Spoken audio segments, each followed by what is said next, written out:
हरे कृष्णा माता जी।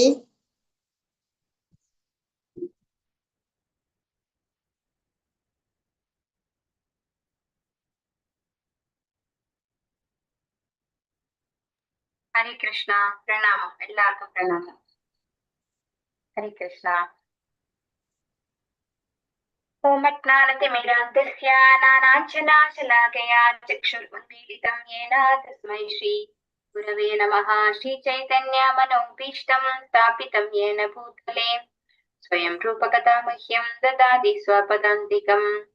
വന്ദേഹം ശ്രീഗുരോ ശ്രീയുതപദകമലം ശ്രീഗുരുन् വൈഷ്ണവാംശ श्रीरूपं साग्रजातं सहगण रघुनाथान्वितं तं सजीवं साद्वैतं सावधूतं परिजनसहितं कृष्णचैतन्यदेवं श्रीराधा कृष्णपादान् सहगण ललिता श्रीविशाखान्वितांश्च. नमो विष्णुपादाय कृष्णपृष्ठाय भूतले श्रीमते भक्तिवेदान्तस्वामिनिधि नामिने. नमस्ते सारस्वते देवे गौरवाणी प्रचारिणे निर्विशेष शून्यवादी पाश्चात्य देशतारिणे. वाञ्छाकल्पतरुभ्यश्च कृपा सिन्धुभ्येव च पतितानां पावनेभ्यो वैष्णवेभ्यो नमो नमः. हे कृष्णा करुणा सिन्धो दीनबन्धो जगत्पते गोपेश गोपिका कान्ता राधा कान्ता नमोस्तुते. तप्त काञ्चन गौराङ्गी राधे वृन्दावनेश्वरी वृषभानुसुते देवी प्रणमामि हरिप्रिये. जय श्री कृष्ण चैतन्य प्रभु नित्यानंद श्री अद्वैत गदाधर श्रीवासादि गौर भक्त वृंदा.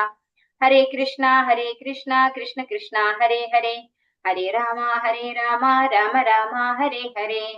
हरे कृष्ण. शिष्ट राधा गोविंद मंदिर इस्कॉन ബാംഗ്ലൂരിന്റെ ഭക്തി വൈഭവ് ക്ലാസ്സിലേക്ക് എല്ലാ ഭക്തന്മാർക്കും സ്വാഗതം. ഓം നമോ ഭഗവതേ വാസുദേവായ. ഓം നമോ ഭഗവതേ വാസുദേവായ. ഓം നമോ ഭഗവതേ വാസുദേവായ.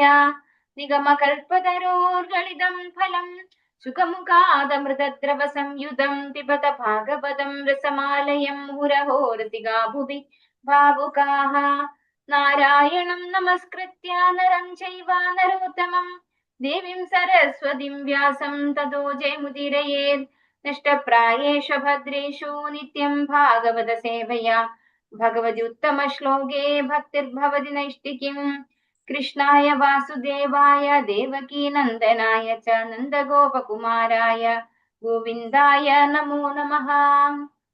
മദേകബന്ധോ മത്സംഗിൻ മദ്ഗുരോ മന്മഹാധന മന്നിഷ്ടാരക മദ്ഭാഗ്യ മദാനന്ദ നമോസ്തുതേ. ഗ്രന്ഥ ശ്രീമദ് ഭാഗവതം കി ജയ. ശ്രീല പ്രഭുപാദ് കി ജയ. ശ്രീമദ് ഭാഗവതം സ്കന്ധം 1 അധ്യായം 6. അധ്യായത്തിന്റെ പേരെന്തായിരുന്നു?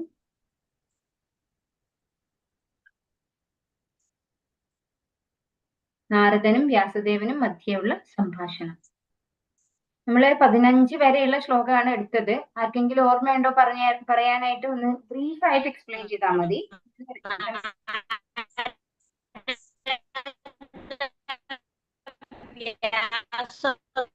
സംവാദം. ഹരേ കൃഷ്ണ മാതാജി. ഇത് നെറ്റ് പ്രശ്നമുണ്ടോ മാതാജിക്ക്? കേൾക്കുന്നത് ബുദ്ധിമുട്ടുണ്ടല്ലോ. ആരത് മാതാജി? ഹരേ കൃഷ്ണ മാതാജി. ഹരേ കൃഷ്ണ. കഴിഞ്ഞ ക്ലാസ്സിൽ എടുത്തത് ബ്രീഫ് ആയിട്ട് എക്സ്പ്ലെയിൻ ചെയ്യാൻ പറ്റുമോ? അത് നാരദ മഹർഷി എങ്ങനെയാണ് ഭക്ത വേദാന്തികളിൽ നിന്ന് ഭക്തനായി മാറിയത്, അതിന് ആദ്യത്തെ ജന്മത്തിൽ ആരായിരുന്നു, അതെല്ലാം അല്ലേ മാതാജി പറയുന്നത്? അതെ അതെ അതെ.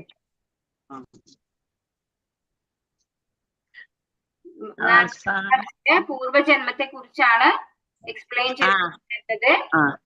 അമ്മ മരിച്ചതിന് ശേഷം എങ്ങനെയാണ് ഭക്തി വേദാന്തികളിൽ നിന്ന് ദീക്ഷ സ്വീകരിച്ച ശേഷം താങ്കൾ എന്താണ് ചെയ്തത് എന്ന് ചോദിക്കുകയാണ് അല്ലെ. ആദ്യം തന്നെ വ്യാസദേവൻ ചോദിക്കുന്നുണ്ട്. അതായത് ഒരു ശിഷ്യൻ ഗുരുവിൽ നിന്ന് അത്തരത്തിലുള്ള കാര്യം എങ്ങനെയാണ് തന്റെ ഗുരു ആധ്യാത്മികമായി പുരോഗമിച്ചത് എന്ന് ചോദിച്ചറിയണം എന്ന് നമുക്ക് പറഞ്ഞുതരാണ്. പിന്നെ ഗുരു കൃത്യമായിട്ട് എല്ലാം പറഞ്ഞു കൊടുക്കണം അല്ലെ. നാരദ ബ്രഹ്മർഷിയുടെ ശിഷ്യനാണ് ആര്? വ്യാസദേവൻ. അപ്പൊ വ്യാസദേവൻ അത് ഓരോന്നും ഡീറ്റെയിൽഡ് ആയിട്ട് പറയാണ്. ഭഗവാന്റെ കാരുണ്യം കൊണ്ട്, അതായത് അമ്മയും മകനും തമ്മിൽ ഒരു സ്നേഹപാശം ഉണ്ടായിരുന്നു വളരെയധികം. അതായത് അമ്മയ്ക്ക് മകനും അമ്മയും മാത്രമേ ഉണ്ടായിരുന്നുള്ളൂ. അപ്പൊ അങ്ങനെയുള്ള സ്നേഹപാശം ഉണ്ടായിരുന്ന അമ്മ ഒരു ദിവസം കറക്കാൻ പോയപ്പോ പാമ്പ് കടിച്ച് മരണപ്പെട്ടു. അത് ഭഗവാന്റെ കാരുണ്യമായിട്ട് എടുത്തു എന്നാണ് പറയുന്നത് അല്ലെ. ഭഗവാന്റെ ഭക്തന്മാര് തങ്ങളുടെ ജീവിതത്തിൽ വരുന്ന ഇതുപോലെയുള്ള സിറ്റുവേഷൻസ് എങ്ങനെയാണ് ഹാൻഡിൽ ചെയ്യുക എന്നുള്ളതാണ് അവിടെ നമുക്ക് പറഞ്ഞു തരുന്നത്.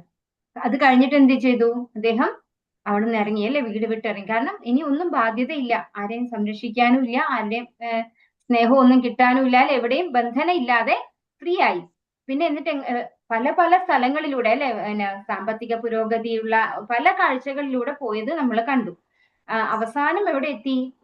വനത്തിലെത്തി എന്നാണ് പറയുന്നത് അല്ലെ. ഇത്തരത്തിൽ ഈ പോയ ഓരോ സാഹചര്യങ്ങളും എന്താണ് പറയാ, ഗ്രാമങ്ങളിലും പട്ടണങ്ങളിലും ഒരുപാട് സ്വർണ്ണഖനികളിലൂടെയും അങ്ങനെ പല കാഴ്ചകളും കണ്ടുകൊണ്ടാണ് നാരദ ബ്രഹ്മർഷി കടന്നു പോയത്. എന്തൊക്കെ നമ്മൾ കാണുമോ അതൊക്കെ അല്ലെ, ഏതിലും പക്ഷെ ആർക്ക് ആകർഷണം ഉണ്ടായിട്ടില്ല? നാരദ ബ്രഹ്മർഷിയുടെ അപൂർവ ജന്മത്തിലുള്ള കുട്ടിക്ക് ഒന്നിനോടും ഒരു ആകർഷണവും ഉണ്ടായിട്ടില്ല. ആ കുട്ടി വനത്തിൽ എത്തിയിട്ട് പിന്നെ എന്ത് ചെയ്തു എന്നുള്ളതാണ് ഈ ഒരു ശ്ലോകം മുതൽ വരുന്നത്. ഹരേ കൃഷ്ണ. 16ാമത്തെ ശ്ലോകം. ഓം നമോ ഭഗവതേ വാസുദേവായ. ധ്യായതശ്ചരണാംഭോജം ഭവാൻ നിർജിത ചേതസാ ഔത്കണ്ഠ്യാശു കലാക്ഷസ്യ ഹൃദ്യാസീന്മേ ശനൈർഹരിഃ. വർത്തനം ഭാരതമേസി ഭക്തി വേദാന്ത സംശയ പ്രപാദിച്ച് അതീന്ദ്രിയ പ്രേമത്താൽ പരിണമിച്ച മനസ്സിനാൽ പരമദിവ്യോത്തമ പുരുഷന്റെ പാതാരവിന്ദങ്ങളെ ധ്യാനിക്കാൻ ആരംഭിച്ചയുടൻ എന്റെ നയനങ്ങളിൽ നിന്നും അശ്രുക്കൾ പ്രവഹിക്കുകയും താമസം വിന പരമദിവ്യോത്തമ പുരുഷനായ ശ്രീകൃഷ്ണൻ എന്റെ ഹൃദയകമലത്തിൽ പ്രത്യക്ഷനാവുകയും ചെയ്തു. അപ്പോ വനത്തിലെത്തിയിട്ട് ഭക്തി വേദാന്തികൾ പറഞ്ഞു കൊടുത്തതിന് പ്രകാരം നാരദ ബ്രഹ്മർഷി ഭഗവാനെ ധ്യാനിക്കാൻ ആരംഭിച്ചു. അപ്പോ ധ്യാനിക്കാൻ ആരംഭിച്ച ഉടൻ തന്നെ നാരദ ബ്രഹ്മർഷിയുടെ നയനങ്ങളിൽ നിന്ന്, കണ്ണുകളിൽ നിന്ന് കണ്ണുനീര് വന്നു. പിന്നെ ഒട്ടും താമസിയാതെ ഭഗവാൻ ഹൃദയകമലത്തിൽ പ്രത്യക്ഷനായി എന്നാണ് പറയുന്നത്. നാരദ ബ്രഹ്മർഷിയുടെ മുന്നില് ഫിസിക്കലായിട്ടുള്ള നാരദ ബ്രഹ്മർഷി ധ്യാനിച്ചുകൊണ്ടിരിക്കുമ്പോൾ ഹൃദയത്തിനകത്താണ് ഭഗവാൻ പ്രത്യക്ഷനായത്. അതായത് അതുവരെ നാരദ ബ്രഹ്മർഷിയുടെ ആ ഒരു പൂർവ്വജന്മത്തിലുള്ള കുട്ടി ഭഗവാനെ കണ്ടിട്ടില്ല.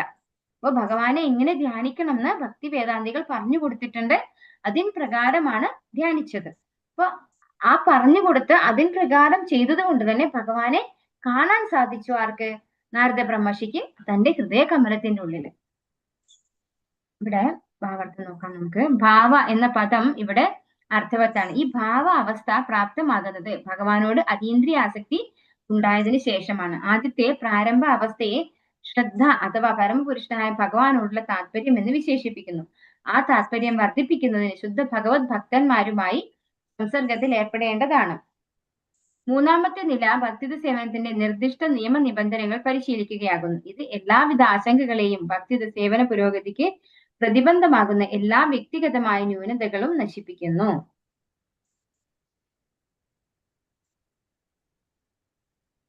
സർവ ആശങ്കകളും സ്വകീയ ന്യൂനതകളും അകറ്റപ്പെടുമ്പോൾ അതീന്ദ്രിയ വിഷയത്തിൽ നിഷ്ഠയോടുകൂടിയ വിശ്വാസം ഉണ്ടാവുകയും അതിനുള്ള അഭിരുചി അധികതരമായ അനുപാതത്തിൽ വർദ്ധിക്കുകയും ചെയ്യുന്നു. ഈ അവസ്ഥ ആകർഷണത്തിലേക്ക് നയിക്കുന്നു.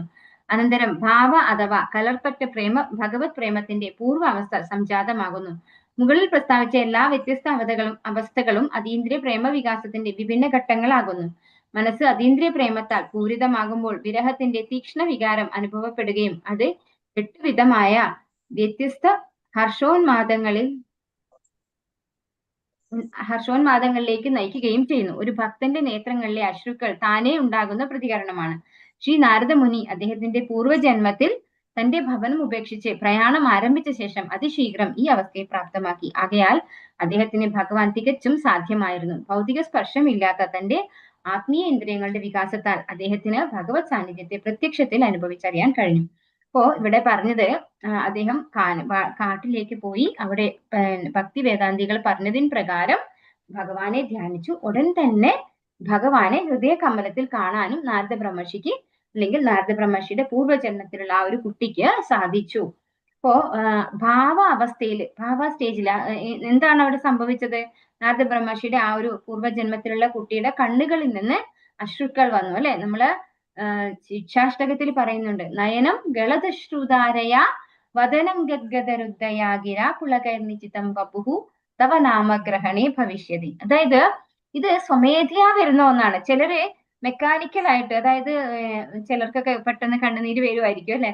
മെക്കാനിക്കലായിട്ട് കണ്ണുനീരൊക്കെ വരുത്തുന്ന ഇതുണ്ട്. ഇത് അതല്ല പറയുന്നത്, ഇവിടെ സ്വാഭാവികമായിട്ട് വന്നിട്ടുള്ളതാണ്. അതാണ് ഇവിടെ പ്രഭാതർ പറയുന്നത്, എക്സ്പ്ലെയിൻ ചെയ്ത് പറഞ്ഞു തന്നത്.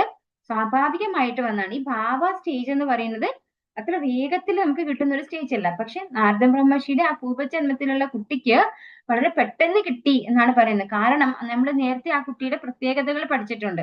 എന്താണ്? ആ കുട്ടിക്ക് ഒന്നും മറ്റ് കളിക്കുന്നതിലോ അല്ലെങ്കിൽ മറ്റു കുട്ടികളെ പോലെയുള്ള ഒരു സംസാരത്തിൽ ഏർപ്പെടുന്നതിലോ ഒന്നിലും ഒരു താല്പര്യം ഇല്ലാത്ത കുട്ടിയായിരുന്നു. ഭഗവാന്റെ കാര്യത്തിൽ വേഗം നിഷ്ഠയുള്ള കുട്ടിയാവുകയും ചെയ്തു. അപ്പോ ആ 5 വയസ്സായുള്ള കുട്ടിക്ക് പോലും അമ്മയുടെ മരണം ഭഗവാന്റെ കാരുണ്യമായിട്ട് എടുക്കാൻ സാധിച്ചു. അപ്പോ ആധ്യാത്മികമായിട്ട് ഒരു ഇത്തിരി പുരോഗതിയും ഇന്ദ്രിയങ്ങളെ നന്നായിട്ട് നിയന്ത്രണവും ഉണ്ടായിരുന്നു ആ കുട്ടിക്ക്. പിന്നെ പോരാണ്ട് തന്റെ ഗുരുക്കന്മാര് പറഞ്ഞതിൽ നല്ല ഉറച്ച വിശ്വാസം ഉണ്ടായി അല്ലെ. ചെറിയ 5 വയസ്സായ കുട്ടികൾക്ക് പെട്ടെന്ന് ഭഗവാനെ കിട്ടും, നമുക്ക് മനസ്സിലാവും. അവർ വളരെ നിഷ്കളങ്കരായിരിക്കും അല്ലെ. നമ്മളെ പോലെയുള്ള ഒരുപാട് മാലിന്യങ്ങളൊന്നും അവരിൽ എത്തിയിട്ടുണ്ടാവില്ല. അപ്പോ ആ ഒരു സ്റ്റാർട്ടിംഗ് പോയിന്റിൽ തന്നെ നാരദ ബ്രഹ്മർഷിക്ക് ആ ഒരു ഭാവ സ്റ്റേജിലേക്ക് എത്താനും ഭഗവാനെ പ്രത്യക്ഷത്തിൽ തിരിച്ചറിയാൻ, ദർശിക്കാനും സാധിച്ചു എന്നാണ് പറയുന്നത്.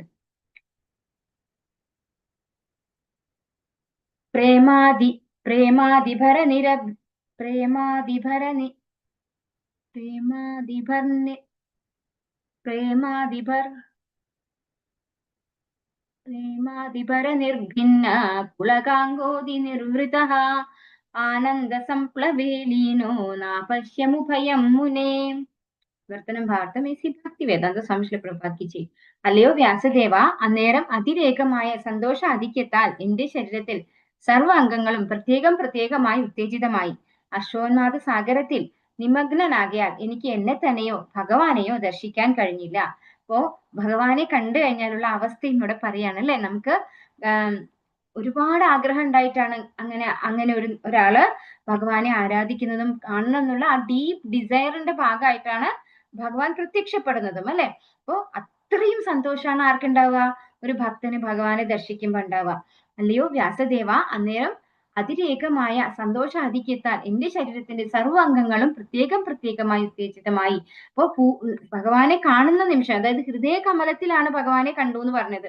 അപ്പോ ശരീരം മൊത്തം എന്താണ്? ഉത്തേജിതമായി. ഭഗവാന് കണ്ടതിലുള്ള ആ ഒരു സന്തോഷത്താൽ ഉത്തേജിതമായി എന്നാണ് പറയുന്നത്.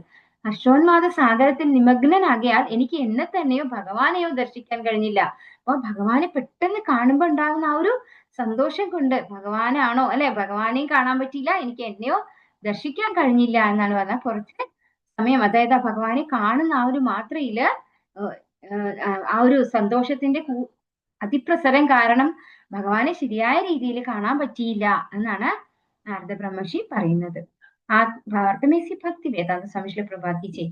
ആത്മീയ ആനന്ദ അനുഭൂതികളോടും തീവ്രമായ പരമാനന്ദത്തോടും തുലനം ചെയ്യുവാൻ ലൗകികതയിൽ യാതൊന്നും തന്നെയില്ല. ആകയാൽ അത്തരം വികാരങ്ങളെ വർണ്ണിക്കുന്നത് അത്യന്തം പ്രയാസകരമാണ്. അത്തരത്തിലുള്ള ആനന്ദ നിർവൃതിയുടെ ലവമാത്രമായ വീക്ഷണമാണ് ശ്രീ നാരദ മുനിയുടെ വാക്കുകളിലൂടെ നമുക്ക് ലഭ്യമാകുന്നത്. ഇപ്പോ ഭഗവാനെ കാണുമ്പോ അല്ലെങ്കിൽ ഭഗവാന്റെ ഈ ഭക്തിയിൽ വന്നു കഴിഞ്ഞാല് ഉണ്ടാകുന്ന ആ ഒരു ഭാവ, അതൊന്നും നമ്മുടെ നാക്ക് കൊണ്ട് എക്സ്പ്ലെയിൻ ചെയ്യാൻ സാധിക്കില്ല എന്നാണ് പറയുന്നത്. കാരണം എന്തുകൊണ്ടാണ്? ഈ ഭൗതികമായിട്ടുള്ള ഏതൊരു സന്തോഷത്തിനും അതിനോട് തുലനം ചെയ്യാൻ സാധിക്കില്ല. അപ്പോ നമുക്കത് എക്സ്പ്രസ് ചെയ്യാനും വളരെ ബുദ്ധിമുട്ടാണ് എന്നാണ് ഇവിടെ പറയുന്നത്. അതുകൊണ്ട് എന്താണ്, ശ്രീ നാരദ മുനിയുടെ വാക്കുകളിലൂടെ നമുക്ക് ലഭ്യമാകുന്നത് എന്താണ്? വളരെ കുറച്ച് ലവമാത്രമായ വീക്ഷണമാണ്. വളരെ കുറച്ച് മാത്രമാണ് നമുക്ക് ഈ വാക്കുകളിലൂടെ പറയുമ്പോൾ മനസ്സിലാവുക. പക്ഷെ അത് എക്സ്പീരിയൻസ് ചെയ്യുമ്പോഴാണ് എന്ത്, നമുക്ക് ആ ഒരു അതിന്റെ ഒരു തീക്ഷ്ണത അല്ലെ, അതിന്റെ അത്രയും കാഠിന്യം നമുക്ക് അനുഭവപ്പെടുക. പക്ഷെ അത് വാക്കുകൊണ്ട് പറയുമ്പോൾ നമുക്ക് അത്രയും എക്സ്പ്രസ് ചെയ്യാനാവില്ല. അതുകൊണ്ട് വളരെ കുറച്ച് മാത്രമേ നമുക്ക് ആ ഒരു സന്തോഷം എന്താണ്, നാരദ ബ്രഹ്മർഷി ഭഗവാനെ കണ്ടപ്പോൾ അനുഭവിച്ച ആ ഒരു സന്തോഷം എന്താണെന്ന് നമുക്ക് വളരെ കുറച്ച് മാത്രമേ വാക്കുകളിലൂടെ ലഭിക്കുള്ളൂ. ശരീരത്തിന്റെ ഓരോ ഭാഗത്തിനും അഥവാ ഓരോ ഇന്ദ്രിയങ്ങൾക്കും അതിൻ്റെതായ സവിശേഷ കർമ്മമുണ്ട്. മുക്താവസ്ഥയിൽ ഇന്ദ്രിയങ്ങൾ ഭഗവത് സേവനത്തിന് പൂർണ്ണ കർമ്മക്ഷമമാകിയാൽ ഭഗവാന്റെ ദർശനം ലഭിച്ച ശേഷം ഭഗവത് സേവന സമർപ്പണത്തിനായി സർവ്വ ഇന്ദ്രിയങ്ങളും പൂർണ്ണമായി ഊർജ്ജസ്വലമായി തീരുന്നു. ഈ വിധത്തിൽ അതീന്ദ്രിയ ഹർഷോന്മാദത്തിൽ ഭഗവത് സേവനത്തിനായി ഇന്ദ്രിയങ്ങൾ ഓരോന്നും വെവ്വേറെയായി ഉത്തേജിതമായി അങ്ങനെ ആയതിനാൽ ശ്രീ നാരദ മുനിക്ക് ഒരേ സമയം തന്നെയും ഭഗവാനെയും കാണാൻ കഴിയാതായി. അപ്പോ എല്ലാ അംഗങ്ങളും അല്ലെ, എല്ലാ ഇന്ദ്രിയങ്ങളും ഉത്തേജിതമായത് കൊണ്ടാണ് ഭഗവാനെ ശരിയായ വിധത്തിൽ ദർശിക്കാൻ സാധിക്കാതെ പോയത് എന്നാണ് ഇവിടെ പറയുന്നത്. അപ്പോൾ ഇവിടെ ഓരോ ഇന്ദ്രിയങ്ങൾക്കും ഭഗവാന്റെ സേവനം, ഭഗവാൻ എന്ന് പറയുന്നത് ആരാണ്? എല്ലാത്തിനെയും ഋഷികേശ വിളിക്കും അല്ലെ, ഭഗവാനെ വിളിക്കുന്ന ഒരു പേരാണ് ഋഷികേശ, ഇന്ദ്രിയങ്ങളുടെ നാഥൻ. അപ്പോ നമ്മൾക്ക് നമ്മുടെ അച്ഛനെ കാണുമ്പോ, നമ്മൾ കാണാണ്ട് ഇതുവരെ കണ്ടിട്ടില്ല അച്ഛനെ, കുറെ ആയി കാണാത്തത് എങ്കില് നമ്മൾ എന്താവും? ഭയങ്കര സന്തോഷമായിരിക്കും കാണുമ്പോ അല്ലെ. അതുപോലെ ഇന്ദ്രിയങ്ങളുടെ ഒക്കെ നാഥനാണ് ആര്? ഭഗവാൻ. അപ്പൊ ആ ഇന്ദ്രിയങ്ങൾക്കൊക്കെ എന്താണ്? ആ ഭഗവാനെ കാണുമ്പോ അതൊക്കെ ഉത്തേജിതമായി, കാരണം അവർക്കൊക്കെ ഭഗവാന്റെ സേവനത്തില് ഏർപ്പെടണം എന്നുള്ളത് കൊണ്ട്. അപ്പൊ അതുകൊണ്ടാണ് നാരദ ബ്രഹ്മർഷിക്ക് ശരിയായ വിധത്തില് ഭഗവാനെ കാണാൻ സാധിക്കാതെ പോയത് എന്നാണ് പറയുന്നത്. ഋഷികേശനായിട്ടുള്ള ഭഗവാനെ കാണുമ്പോ, അതായത് നമ്മുടെ ഇന്ദ്രിയങ്ങൾ കാണുമ്പോ ഓരോ ഇന്ദ്രിയങ്ങളും ഭഗവത് സേവനത്തിൽ ഏർപ്പെടാൻ വേണ്ടിയിട്ട് വല്ലാതെ ഔത്സുക്യം കൊണ്ട് ഉത്തേജിതമായി. ഇപ്പൊ ഭഗവാനെ ശരിയായ രീതിയിൽ ദർശിക്കാൻ സാധിച്ചില്ല.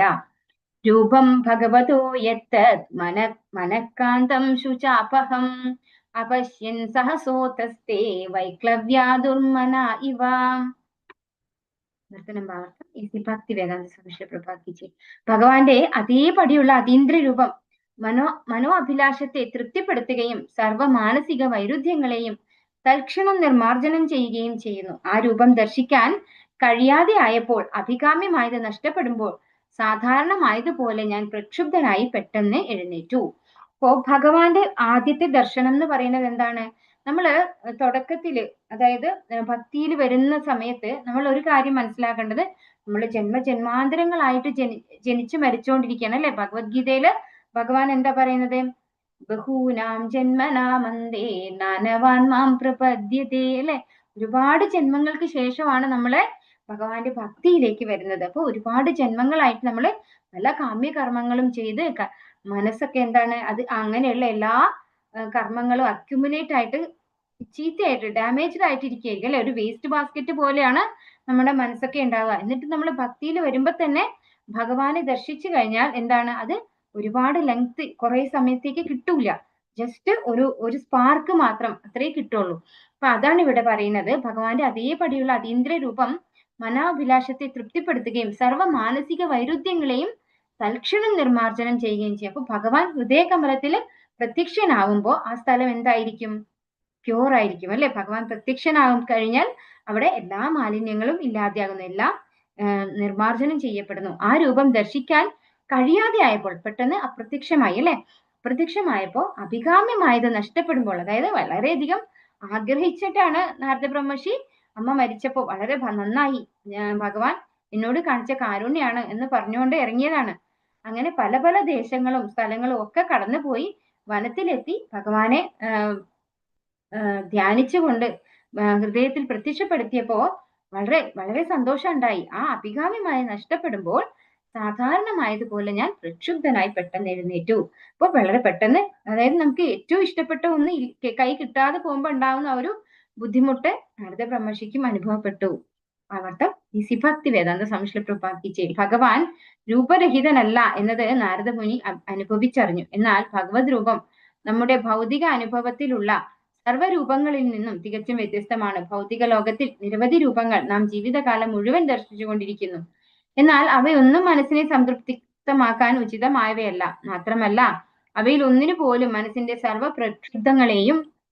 പ്രക്ഷുബ്ധതകളെയും അകറ്റുവാൻ സാധ്യമല്ല. ഇവയെല്ലാം ഭഗവാന്റെ അതീന്ദ്ര രൂപത്തിന്റെ സവിശേഷതകളാണ്. ആ രൂപം ഒരിക്കൽ ദർശിച്ച ആരും മറ്റൊന്നിനാലും സംതൃപ്തനാകുന്നില്ല. ഭൗതിക ലോകത്തിലെ ഒരു രൂപത്തിനും മേലിൽ ആ വ്യക്തിയെ സംതൃപ്തനാക്കാൻ കഴിയില്ല. ഭഗവാൻ രൂപരഹിതനാണ് അഥവാ വ്യക്തിത്വരഹിതനാണ് എന്നതിനാൽ അർത്ഥമാക്കുന്നത് ഭഗവാന് ഭൗതിക രൂപമില്ലെന്നും ഏതെങ്കിലും ഭൗതിക വ്യക്തിത്വത്തെ പോലെ അല്ലെന്നുമാണ്. അപ്പൊ ഇവിടെ ഭഗവാന്റെ രൂപം ദർശിച്ചു എന്ന് തന്നെയാണ് പറയുന്നത്. പ്രഭുപാദർ പറയാണ്, ഭഗവാൻ രൂപമില്ലാത്ത ആളല്ല, ഭഗവാന് രൂപമുണ്ട്. പക്ഷെ ഭഗവാന്റെ രൂപം എങ്ങനെയാണ്? അതീന്ദ്രിയമായ രൂപമാണ് അല്ലെ. ഭൗതികമായിട്ട് എന്താണ്, ഭൂമി, രാപോ, നലോ, വായു, ഖം, ഈ 5 ഐറ്റം കൊണ്ട്, ഭൂമി, ആകാശം, വായു, ജലം, അഗ്നി, ഈ 5 ഐറ്റം കൊണ്ടുണ്ടായിട്ടുള്ളതല്ല ഭഗവാന്റെ ശരീരം. ഭഗവാന്റെ ശരീരവും ഭഗവാന്റെ ആത്മാവും വ്യത്യസ്തമല്ല അല്ലെ, ഒരുപോലെയാണ്. കാര്യം രണ്ടും എന്താണ്? അതീന്ദ്രിയമാണ്. അതുകൊണ്ട് ആ രൂപം ദർശിച്ച ഒരാൾക്ക് മറ്റൊന്നും അയാൾക്ക് സംതൃപ്തി കൊടുക്കില്ല എന്നാണ് പറയുന്നത്. പരമദിവ്യോത്തമ പുരുഷനായ ഭഗവാന്റെ ആ രൂപം ദർശിച്ചു കഴിഞ്ഞാൽ പിന്നെ നമുക്ക് വേറെ ഒന്നിനോടും ഒരു താല്പര്യം ഉണ്ടാവില്ല. അത് നമുക്ക് ധ്രുവ മഹാരാജാവിന്റെ ലീലയിൽ അറിയാം അല്ലെ. ധ്രുവ മഹാരാജാവ് അച്ഛനേക്കാൾ വലിയൊരു രാജ്യം വേണം എന്ന് ആഗ്രഹിച്ചുകൊണ്ടാണ് തപസ് ചെയ്യാൻ പോയത് അല്ലെ. അച്ഛന്റെ മടിയിലിരിക്കാൻ ചിറ്റമ്മ സമ്മതിച്ചില്ല. അപ്പോഴാണ് സങ്കടം കൊണ്ട് ആ കുട്ടി ഭഗവാനെ ആശ്രയിച്ചത്, ഭഗവാനെ പ്രത്യക്ഷപ്പെടുത്തിയത്. പക്ഷെ ഭഗവാൻ പ്രത്യക്ഷപ്പെട്ട് തന്റെ ശംഖ് കൊണ്ട്, ചെറിയ കുട്ടിയായിരുന്നു അല്ലെ, 5 വയസ്സായ കുട്ടിക്ക് ഭഗവാനെ കണ്ടു കഴിഞ്ഞാൽ സ്തുതിക്കാനൊന്നും അറിയില്ല.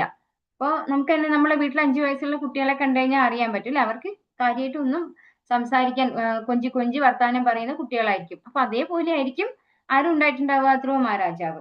അപ്പൊ ആ ധ്രുവ മഹാരാജാവിന്റെ നെറ്റിയിൽ ഭഗവാൻ ശംഖ് കൊണ്ട് സ്പർശിച്ചപ്പോ ധ്രുവ മഹാരാജാവിന്റെ വായിലൂടെ വന്ന ഭഗവത് സ്തുതി നമുക്ക് വായിച്ചാൽ കടിച്ചാൽ പൊട്ടാത്താണ് അല്ലെ, വായിക്കാൻ പറ്റുന്നില്ല.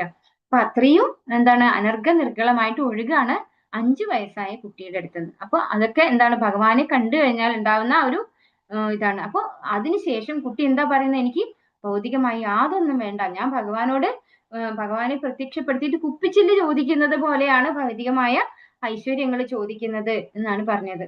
അപ്പൊ ഭൗതികമായിട്ടുള്ള യാതൊന്നിനോടും ഭഗവാനെ ദർശിച്ചു കഴിഞ്ഞാൽ പിന്നെ നമുക്ക് താല്പര്യം ഉണ്ടാവില്ല.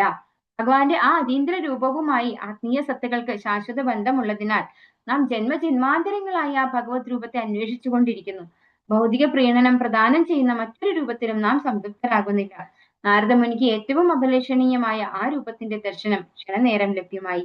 എന്നാൽ അത് വീണ്ടും കാണാതായതിനാൽ പ്രക്ഷുബ്ധനായി തീർന്ന അദ്ദേഹം തൽക്ഷണം അതിനെ അന്വേഷിച്ചുകൊണ്ട് കണ്ടെത്തുന്നതിനായി എഴുന്നേറ്റു. നാം ജന്മജന്മാന്തരങ്ങളായി അഭിലേഷിക്കുന്നതിനെ നാരദമുനി പ്രപ്തമാക്കി. വീണ്ടും ഭഗവാൻ കാഴ്ചയിൽ നിന്ന് മറിഞ്ഞത് അദ്ദേഹത്തിന് തീർച്ചയായും ശക്തിയേറിയ ആഘാതമായിരുന്നു.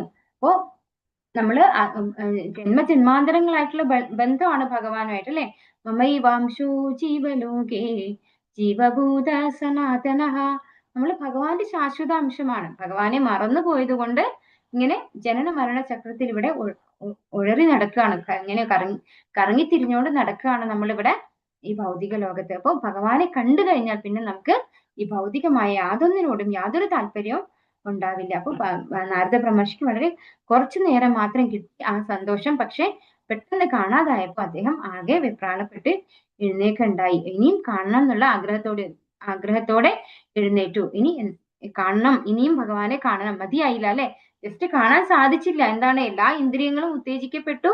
ഭഗവാന്റെ കാണാൻ വേണ്ടിയിട്ട് എന്നെയും കാണാൻ പറ്റിയില്ല, ഭഗവാനെയും കാണാൻ പറ്റിയില്ല. ജസ്റ്റ് ഒരു അറ്റ് എ ഗ്ലാൻസ് ഒരു വിഷനെ ആർക്ക് കിട്ടിയുള്ളൂ, ആ കുട്ടിയായിട്ടുള്ള നാരദ ബ്രഹ്മർഷിയുടെ പൂർവ്വജന്മത്തിലുള്ള ആ കുട്ടിക്ക് കിട്ടിയുള്ളൂ.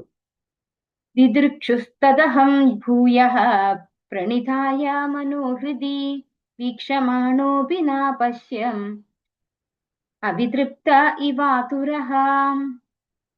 ഭാവാർത്ഥം.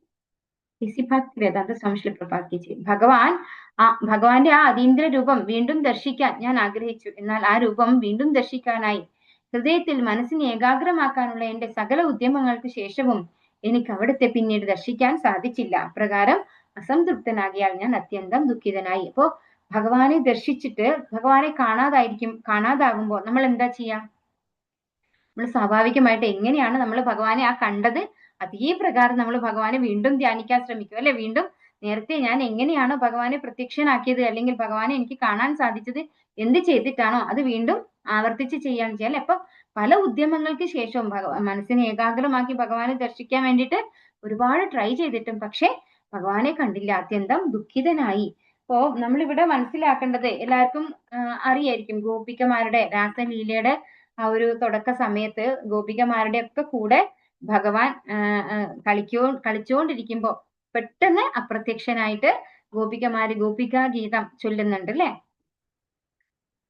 അപ്പൊ ഭഗവാന്റെ ശുദ്ധ ഭക്തന്മാർക്ക് തന്നെയാണ് ഭഗവാൻ കാണിച്ചിട്ടും പിന്നെ പെട്ടെന്ന് അപ്രത്യക്ഷനാകുന്നവരും എന്താണ്, ഭഗവാന്റെ ശുദ്ധഭക്തന്മാര് തന്നെയാണ്. ഭഗവാന്റെ ഭക്തി ഉള്ളത് കൊണ്ട് തന്നെയാണ് ഭഗവാൻ പ്രത്യക്ഷമാക്കുന്നത്. ആ വിരഹം കൂടെ കൊടുക്കണം.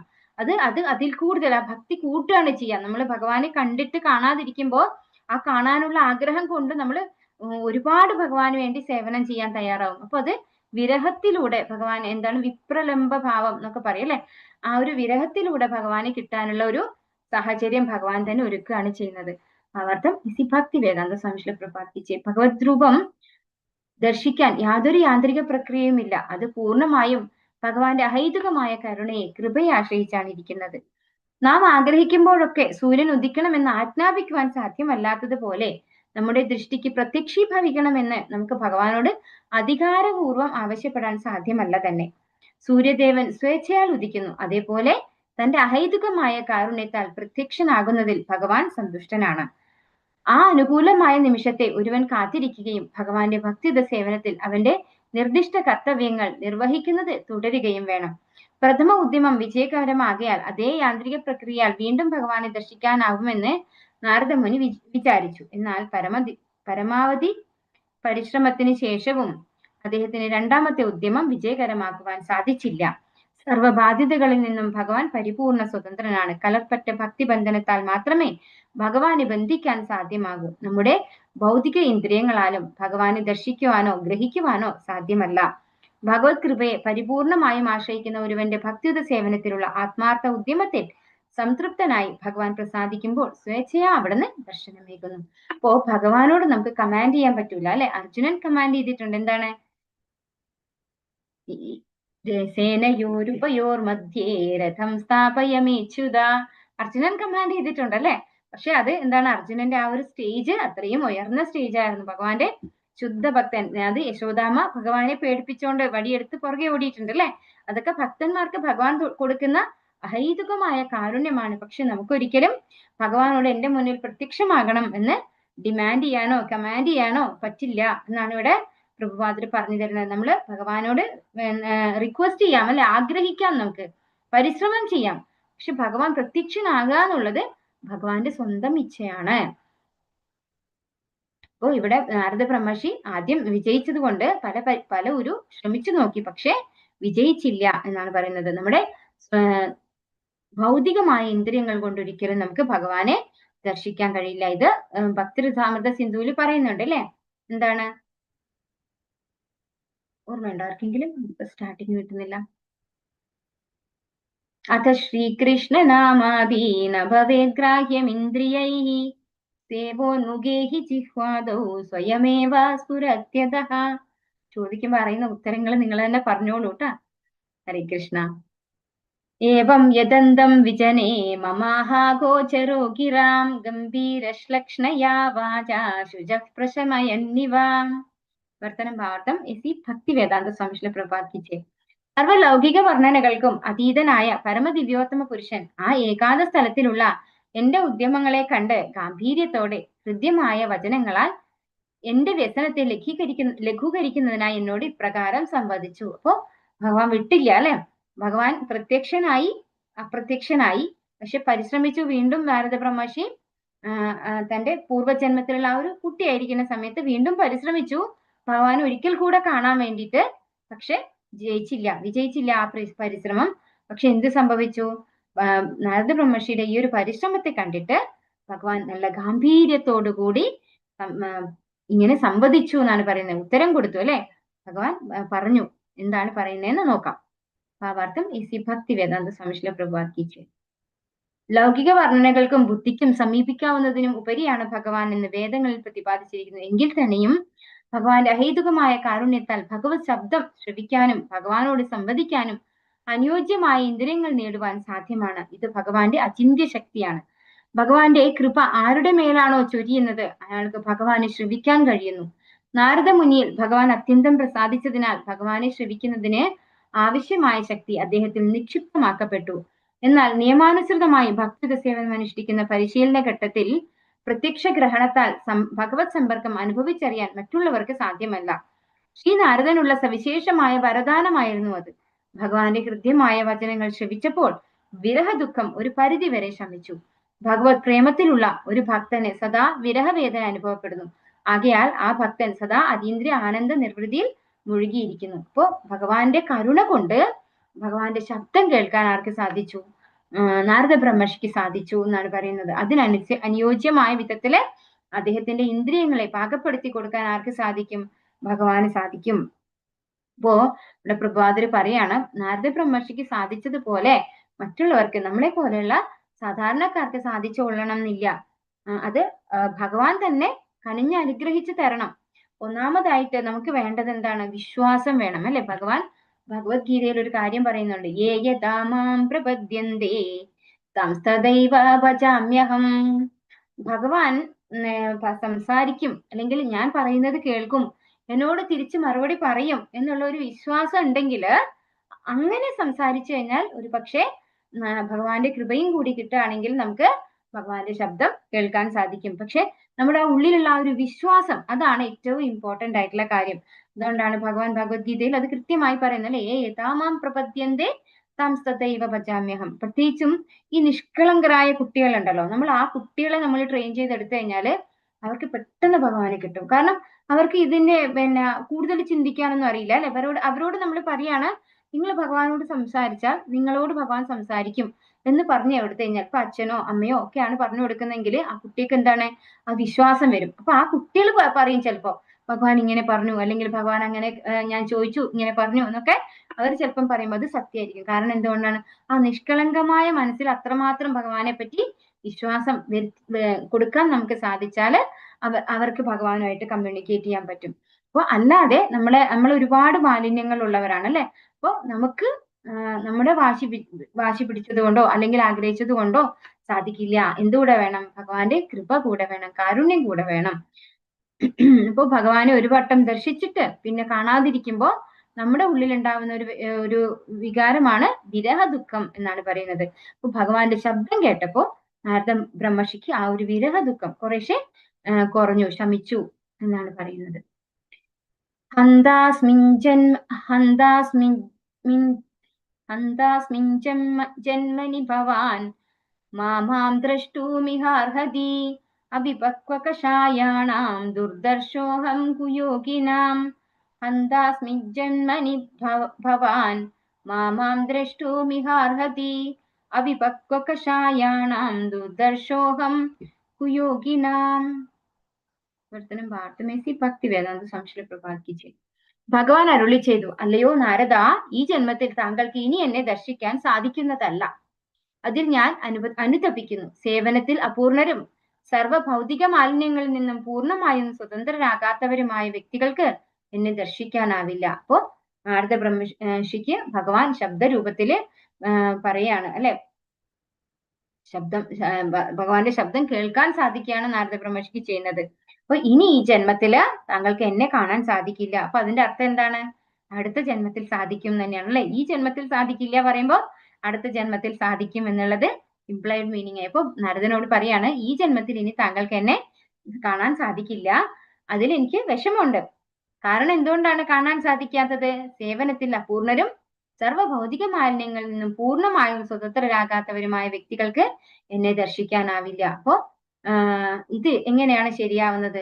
നമ്മൾ നേരത്തെ പറഞ്ഞു, നാരദ ബ്രഹ്മർഷി ഒരുപാട് തലങ്ങളിലൂടെ കടന്നുപോയി അല്ലെ. സാമ്പത്തികമായ പുരോഗതി ഉള്ളവരും, അതുപോലെ എന്താണ് അഗ്രികൾച്ചർ ആയിട്ടുള്ള കാര്യങ്ങള്, ഖനികള്, സ്വർണ്ണ ഖനികള്, ഇതൊക്കെ കടന്നുപോയി. അവിടെ ഒന്നും നാരദ ബ്രഹ്മർഷിക്ക് യാതൊരുവിധ ആഗ്രഹമോ ഒന്നും ഉണ്ടായില്ല. നേരെ വനത്തിലെത്തി. അവിടെ എത്തി ഒരു ഭയവും ഉണ്ടായില്ല. നാരദ ബ്രഹ്മർഷിക്ക് ഭഗവാനാൽ സംരക്ഷിക്കപ്പെടുന്നുണ്ടെന്ന് വ്യക്തമായ ബോധ്യം ഉണ്ടായിരുന്നു.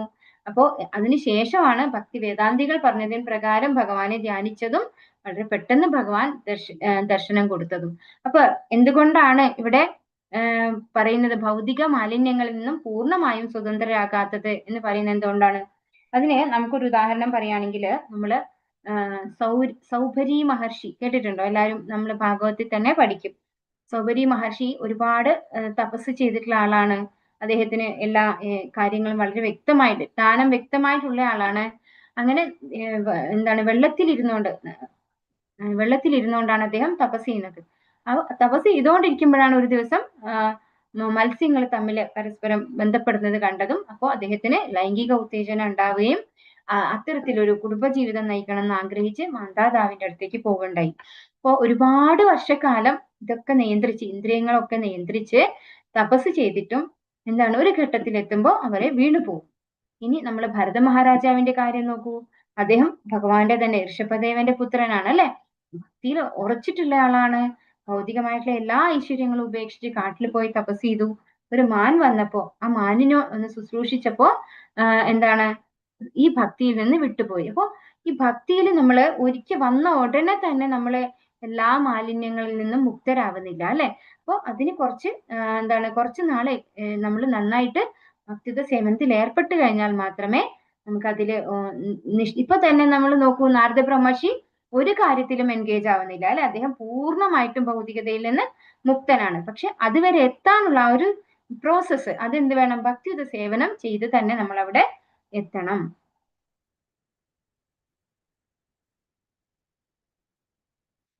ഭാവാർത്ഥമേസി ഭക്തി വേദാന്ത സ്വാമി പ്രഭാത് കീച്ചി പരമദിവ്യോത്തമ പുരുഷനെ ഭഗവത്ഗീതയിൽ അത്യന്തം പരിശുദ്ധനും പരമോന്നതനും നിരപേക്ഷ സത്യവുമായി വർണ്ണിച്ചിരിക്കുന്നു.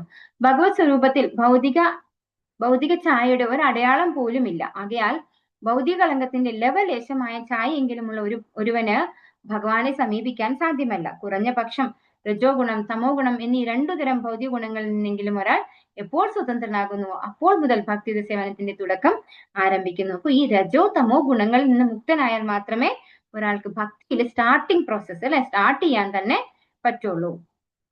അപ്പോഴയാൾ ബാക്കിയുള്ള പ്രകൃതി ഗുണമായ സത്ഗുണത്തെ സ്ഥിതനാകുന്നു. ഇതിന്റെ അനന്തരഫലം കാമം, ഇന്ദ്രിയാസക്തി, ലോഭം, അത്യാശ എന്നിവയിൽ നിന്നും സ്വതന്ത്രനാക്കപ്പെട്ടതിന്റെ ലക്ഷണങ്ങളിലൂടെ പ്രകടമാകുന്നു. അതായത് ഒരാൾ ഇന്ദ്രിയ സംതൃപ്തിക്കായ ആഗ്രഹത്തിൽ നിന്നും ഇന്ദ്രിയ ആസ്വാദനത്തിനായുള്ള ലോപമോഹങ്ങളിൽ നിന്നും സ്വതന്ത്രനാകണം. സർവ്വവിധ ഭൗതിക ഛായയിൽ നിന്നും സ്വതന്ത്രനാകുക എന്നാൽ സത്വഗുണത്തിൽ നിന്നുകൂടി സ്വതന്ത്രനാകുക എന്നർത്ഥം. ഇത് ഭഗവത്ഗീതയില് 2-ാമത്തെ അധ്യായത്തിൽ ഭഗവാൻ പറയുന്നുണ്ട് അല്ലെ. നമ്മള് മൂന്ന് ഗുണങ്ങളിൽ നിന്നും ഉപരിയായിട്ട് അതിന്റെ എബവ് ആയിട്ട് നമ്മൾ നിൽക്കണം. വിശുദ്ധ സത്വഗുണം എന്ന് പറയും അല്ലെ. ആ ഒരു സ്റ്റേജിലേക്ക് എത്തിയാലാണ് നമുക്ക് ഭൗതികമായിട്ടുള്ള ആഗ്രഹങ്ങളൊക്കെ ഇല്ലാതെ ആവുന്നത്.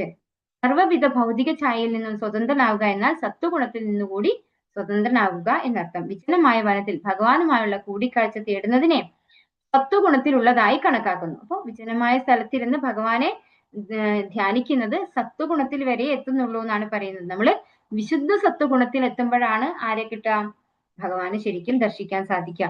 ആത്മീയ പരിപൂർണത പ്രാപ്തമാക്കാനായി ഒരുവൻ വനത്തിലേക്ക് പോകാം, എന്നാൽ അവിടെ അവന് വ്യക്തിഗതമായി ഭഗവാനെ ദർശിക്കാൻ സാധ്യമാകും എന്നതിന് അർത്ഥമില്ല. സർവ്വഭൗതിക ആസക്തികളിൽ നിന്നും പരിപൂർണമായും സ്വതന്ത്രനായി അതീന്ദ്രിയ തലത്തിൽ നിവിഷ്ടമാകണം. അതുമാത്രമേ ഒരു ഭക്തന് പരമദിവ്യോത്തമ പുരുഷനുമായി വ്യക്തിഗത സമ്പർക്കത്തിൽ ഏർപ്പെടാൻ സഹായിക്കുകയുള്ളൂ. അതിനുള്ള ഉത്തമമായ മാർഗം ഭഗവാന്റെ അതീന്ദ്രിയ രൂപത്തെ ആരാധിക്കുന്ന സ്ഥലത്ത് വസിക്കുക എന്നതാണ്. അപ്പോൾ നമ്മള് അമ്പലങ്ങളിലൊക്കെ ഇപ്പോ ഇസ്കോണൊക്കെ നമുക്ക് തരുന്നത് അതിനുള്ള ഒരു ഫെസിലിറ്റിയാണ് അല്ലെ.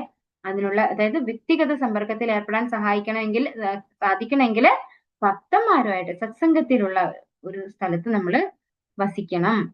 ഭഗവത് ക്ഷേത്രം അതീന്ദ്രിയമായ സ്ഥലവും അതേസമയം വനം എന്നത് ഭൗതികമായി നല്ല വാസസ്ഥലവുമാകുന്നു. അപ്പോ വനത്തിനേക്കാൾ കംഫർട്ടബിൾ ആണ് ഭഗവാന്റെ കാര്യത്തിൽ അല്ലെ ഭക്തി സേവനം ചെയ്യാൻ വനമല്ല അഭികാമ്യമായിട്ടുള്ളത്, ക്ഷേത്രമാണെന്ന് ഇവിടെ പറഞ്ഞിരുന്നു. വനം എന്താണ് പറയുന്നത് ഇവിടെ?